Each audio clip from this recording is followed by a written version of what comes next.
Are you there, God? It's me, Thommi. Well, it's Margaret. But are you there, God? It's me, Margaret. Tell me, every girl listening to this, every woman, that you have not read this book by Judy Blume. I read it. I still have it somewhere. It's a timeless classic that never gets old. It can fit in any and every generation. Yep. Coming of age, how girls just want to hurry up and, get their bodies grown up and they're excited and they got their little club. And it just made me think of, we must increase our bust. As soon as me and my cousin started talking about it, I was writing it and she was like, I was just about to write that. I was like, that's all I remember in the book. And, in the book, you imagine, I have all these stories in my head. And I was like, I used to see them doing this in the book. And they did it in the movie too. And it's hilarious, and it goes through how, the boys want to pick on the girls and just the whole coming of age thing. And it was very interesting because they touched on some stuff in here that wasn't very basic. That's why I'm wondering, is this one of the books that they wanted to ban? I don't know. They were controversy. A lot of the books that are on that list are absolutely ridiculous. But this, if it were up to me, every little girl would read this. Probably when they're about 10. Yeah. Just to give them, because that's when you're starting to learn about, their body's starting to change. This would be like mandatory for me. And my father was a teacher. And I just think it's great. So let's talk about, Are You There, God? It's before I was 10. I know that for a fact. You did? You read it before 10? Yeah. I was somewhere around 10 when we read it. Yeah. Yeah. Okay. So let's talk about Are You There, God? It's me, Mark. So it's PG-13, hour 45 minutes. So who starred in here? We have some good people. Well, Abby Ryder-Fortson plays Margaret Simon. She was so good. Yeah, she's Cassie from Ant-Man. Remember the little girl, his daughter? She got big. Yeah. Well, I mean, people grow. I know, but it's almost like we just seen it. I feel like we just seen it, but we know sometimes these movies are years apart. But she's all grown up. Yeah. Oh, okay. Yeah. Cassie. Cute. She does a good job. Rachel McAdams plays her mom, Barbara. You remember her from The Notebook? Don't say The Notebook. I don't want to ever hear that again. Mean Girls and Dr. Strange. We know you don't like love stories. Gosh. Some people, they'll be talking about their favorite movies and favorite love stories, and everybody's all like, The Notebook. I love to watch it over and over. I'm like, I watched it once and I don't need to see it again. Yeah. Okay? Thank you. Okay. Okay. Kathy Bates. There you go. She plays Sylvia Simon, her grandma, and she was in Misery. There you go. Misery. Every time I see her face, no matter where it's at, first I think about her breaking his ankles in Misery. Then I think about her ramming those girls' car in fried green tomatoes. Right. Yeah. I'm old and I got insurance. She was, okay. She was also in Titanic and American Horror Story. And everything else. From somewhere. Oh, she's a nut in American Horror Stories. Oh my gosh, she's nasty. Okay. Woo! That's a good show, by the way. Okay. And who else we got in here? Benny Safdie plays Herb Simon. You recognize him from Uncut Gems and Licorice Pizza. Do I remember him in Uncut Gems? I'm going to have to look at his face again. I don't think I remember him from that, but he was in it. I like that movie. Elle Graham plays Nancy Wheeler.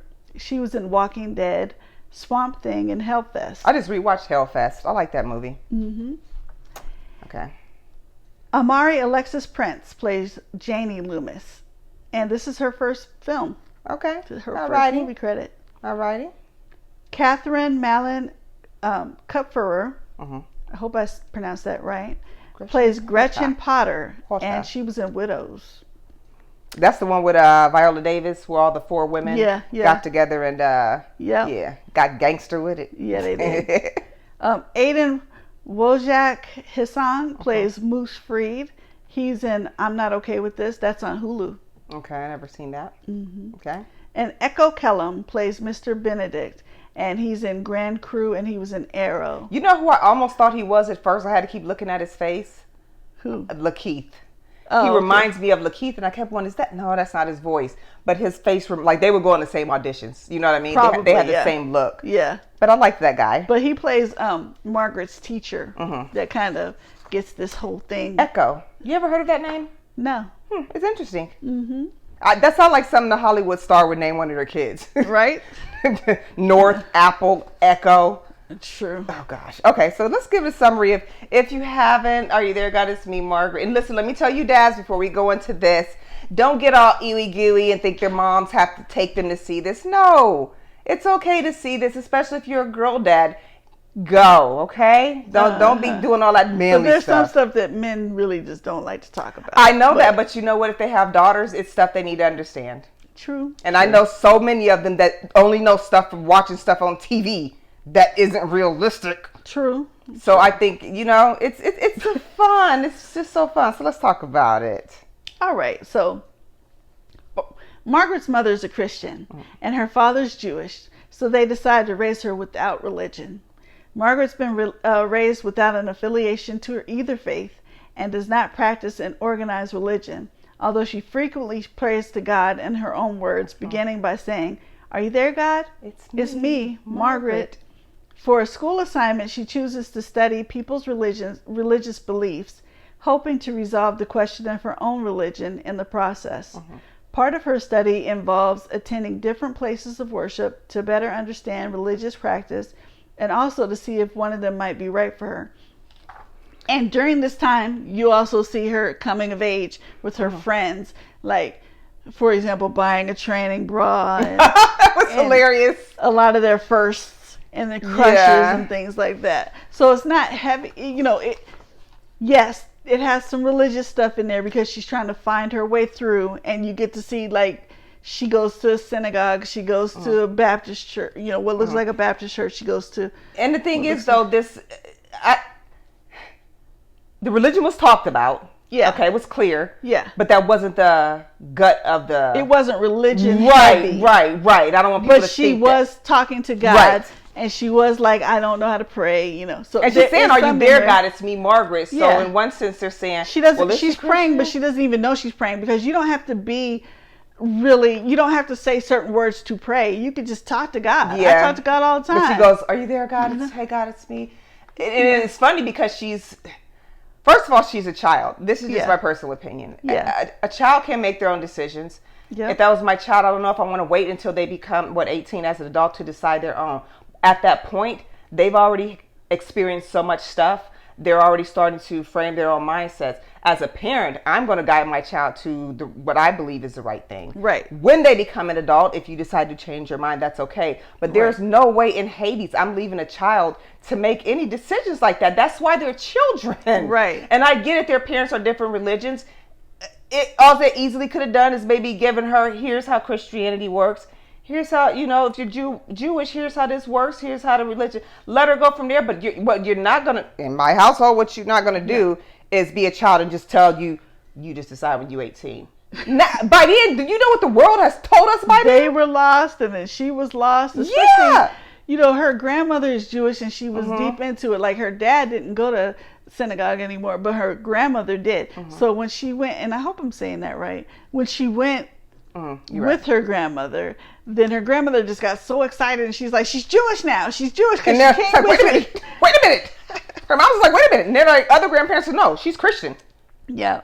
And mom was like, wait a minute. And so then it became a whole struggle. It was like a whole thing because she hadn't decided. And she's like, and she can't. She's a child. First of all, at her age, you are going through some of the most difficult times in your life that you're probably going to recall hating, like I did, being at that age, because everything is changing and everything's going to your head, what's going on, and then boys are liking you, and then all this stuff is changing with your body, and it's just like, oh my gosh. Like, let that little girl just be for a minute.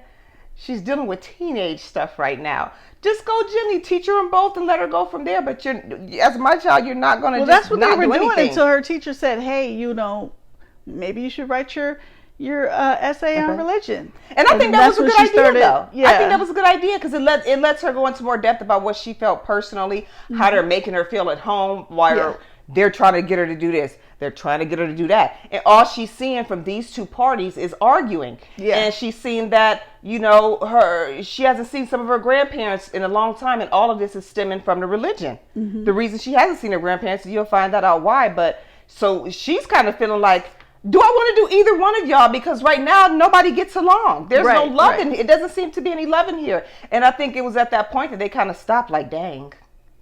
I think they presented it wrong to her. Yeah. And it was already other stuff going on in her head. And what I did like is that, her and her friends, they had this little I remember we had clubs when we were younger. Did you and your friends have secret clubs? And we had our little secret notes. And all that stuff was just so cute. It just made me think about that. And that was like her support group. Because they were all, we got to increase our bust. And we can't lie to each other. We know one of your crushes. Yeah. And they were supportive of her too. Yes. They're like, come to church with me. So that's how she got to experience different things and see what path she might choose to go.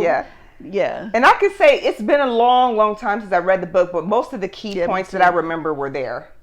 We know it's going to be a little bit different, so I'm not going to go off a hinge, but the key points that I remembered that I wanted to see, I was excited to see, were all Well, you know what? Judy Blume herself said that she thinks the movie is better than her book. Nope. That's what she said. And that's cool for her, but I think it's when you read books, you create this whole imagination in your head, and I think it's more exciting. She didn't say don't read her book. Of course, she wants to still sell books, but she thought they did a great job. She was part of it. She was part of the screenplay. No, and I understand what you're saying that she thinks the movie was good. I'm saying when I read books, I understand when people go from books to movies and they get mad because it wasn't as good. That's because when we read books, we have our own imagination. We create our own characters and the surroundings. So then when you see it in a movie, it's different from what you thought.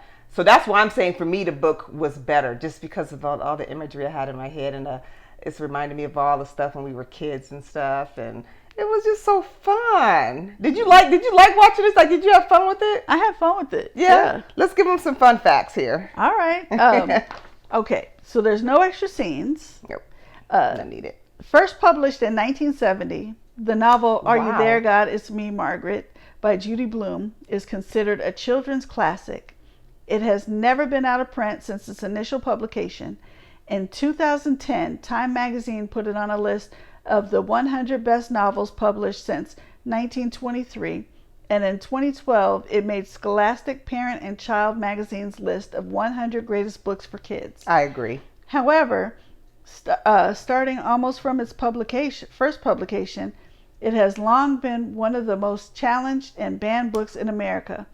Parents, administrators, and politicians have often tried to get the book removed from school libraries and reading lists, both because of its honest examination of puberty and menstruation, and because it depicts a girl who is given the freedom to decide for herself what religion she is interested in adhering to. Oh yeah, ban that. Oh yeah, totally ban that. Because women don't have menstruation. Yeah, and there is no religion in the world. We can't talk about it. We don't know that there's different ones. Let's not tell girls about their bodies now. We can't. Hey, politicians run your body. Let's not be telling girls that. That is just absolutely asinine. The most asinine stuff. Some of the other books I've seen on that list, ridiculous.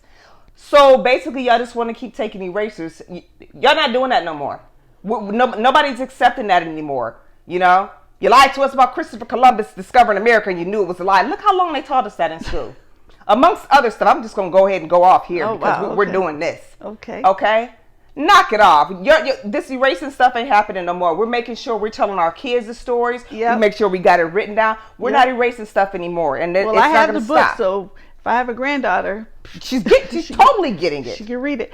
And you know what? Okay, so you're going in the going off thing. I sure am. And my thing is, as soon as I saw Scholastic, I thought about those little Scholastic. We used to order the stuff from Scholastic. Remember that? Oh my gosh, that was the best. Did we not have fun? Yes. I love to order stickers and books and scented erasers. Yeah. Those are my thing, the stickers and scented erasers. Do they still do that?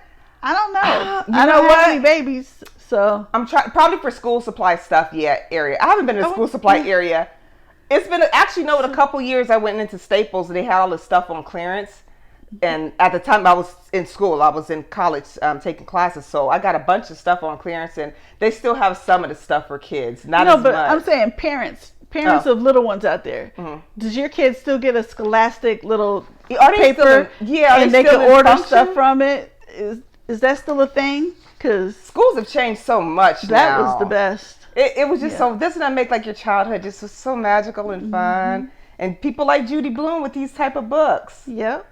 All right, we got some more fun facts. The author of the book said that the author of the book that the movie is based on, Judy Blume, has a cameo as a woman walking a dog. Judy Blume co-wrote the screenplay with Kelly Freeman Craig. Good. I didn't remember seeing her, so if I ever watch it again, Watch it again and see the dog.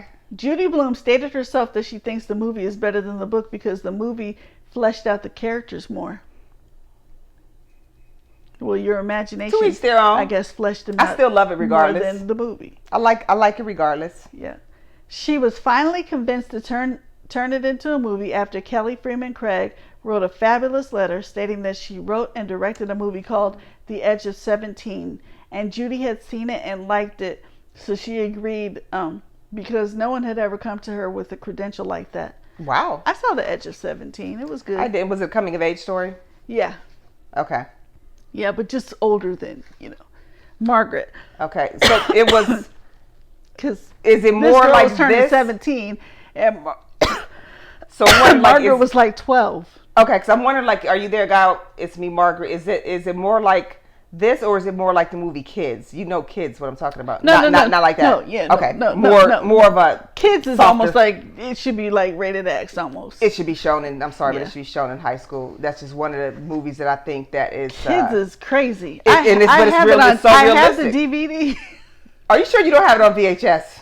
I have the DVD. Okay, I'm not going to talk about you. But I think that's just one of the movies. Oh, I'm sure they would freaking ban that one, though. Kids? Oh, heck yeah.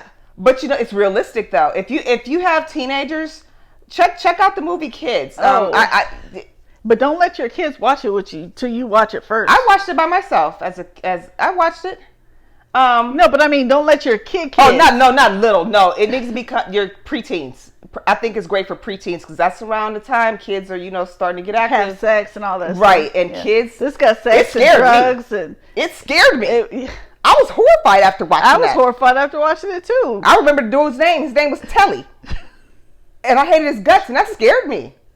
And shoot, okay, but anyway, let's go ahead back to the Are You There, God? We're just giving you some other things that you might want to check out that are good for teenagers. So. Okay. Yeah, but take caution watching kids. Yeah. So it's real. That's like real. What, Black and White? It's not Black and White. No. There was a movie called Black and White that came out around the same time as Kids, and it was also young adults doing some stuff that you premarital don't sex. Want your kids to see, and like drugs and the sex and all that. But you know what? None of that stuff ever made me want to do it. My mom always had us watch that stuff for educational purposes. Yeah. And we did. So it was never like how you and I grew up. We were never going to try no drugs anyways. No. But it was more informational. My mom used to even make us watch stories like those after school specials about kids that got kidnapped. Oh, yeah. She made us watch Atlanta child murders. Yeah. Plus, I feel like don't start now, won't be none. You don't start drugs, then you don't get hooked on drugs. Then you don't have to try to get off the drugs and go to all them classes and the rehabs and all that stuff. Which is hard. With this, it's hella hard to get off. But we, like I said, don't start now, won't be none. You think people would say that, especially now with all that we know about drugs and the diseases that are curable diseases, and it's getting harder. Like fentanyl, it could just kill you like that. Yeah, your teenagers need to watch certain particular stuff. Even if sit and watch it with them, that's a great thing to do because if they have questions, you can go ahead and answer them. Because I like to keep it real. Right. For the preteens, we're not gonna cut no corners and sugarcoat it. You got questions, say it. We won't talk about it right now. Right. Yeah. Okay, we got a few more things we want to share. Wait. We're good. Wasn't that no, you did the Edge of 17 already. And now I'm going to watch the Edge of 17. I'm going to have to find it. So for me, let me tell you first of all, I'm kind of biased because I've loved this book since forever. Okay. For the movie itself, I'm just going to go with the strong 3. Mm-hmm. But I highly recommend it. You wouldn't be mad paying full price. And I think this is absolutely fantastic to go with your preteen daughters. Yes. Absolutely great. Yes. What about you? Just I'm also going to give it a strong 3. Okay. Mm-hmm. I think that's what it deserves. And I agree, matinee. Mm-hmm. Because you could see it full price, but usually full price means nighttime, and I don't know if this really seemed like a date type movie. Well, I know some of the kids are out of school in about a week and a half, so that might be something you guys could do, Yeah, but I still advise matinee, and you wouldn't feel bad. If you read it first. Yeah. It was just so much fun. And when I didn't even notice this coming out, I was leaving the movies, I think 2 weeks ago, and I looked up and I'm like, oh my gosh! And Judy Blume is just great, isn't she? We had such great writing back then. All right, well, thank you very much for tuning in to our review of Are You There, God? It's me, Margaret. Don't forget, me and Jules, we are on Cash App. We accept donations of any kind are appreciated. We take do. requests. Thank you in advance. Yes, any movies you want, let us know. Talk to us. Even if there's something you disagree with on a movie, tell us. Because sometimes we like to have our mind We like open. comments. Comments. We'll talk back. We talk back to you. We talk back. We're also on Facebook, YouTube, and Instagram. And on Instagram, they cut us off at about 15 minutes. So if you want to see our full show, just check it out on YouTube. Subscribe on YouTube and even on Facebook as well. All right. Well, thank you very much for tuning in. We will see you back soon. Bye-bye.